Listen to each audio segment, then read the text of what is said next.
Hi, very welcome. You're here with Anne Walsh, the Excel expert, and today we're going to look at a function called the SUMIF function. This is part of a series of blog postings I'm going to do around the SUMIF, COUNTIF, SUMIFS functions, which are, I suppose, new to the Excel 2007 and 2010 version.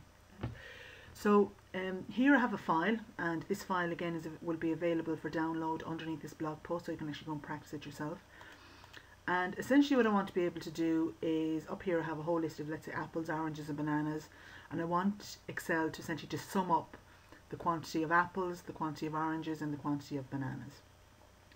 Now there's a couple of ways to do this, but what I want to show you specifically today is how to use what's called the SUMIF function. Okay, so as always I begin where I want the answer to go, which is down here.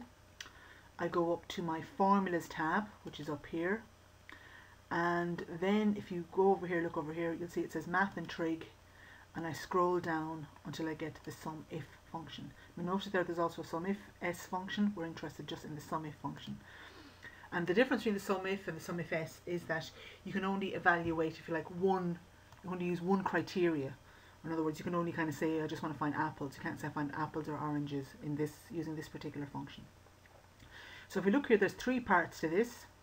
The first part is the range, alright, and here I'm just going to highlight this range here, alright, and the other thing that I'm going to do is I'm actually just going to fix this range because I want to copy it down to the other, to use it to copy down for, oranges and bananas, and I do this by highlighting the range and I press F4. Right.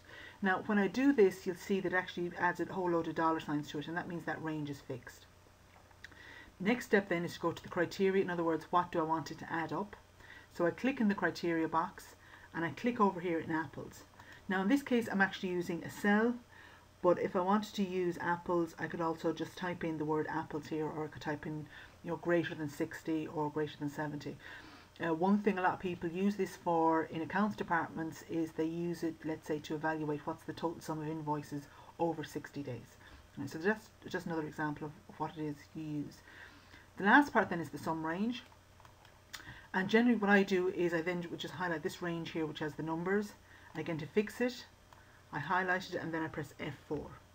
Right, and if you notice here I just get my answer down here at the bottom and I click OK. Right. Now the next step then I can do is I can just come over here, double click on the corner to copy it down. Okay.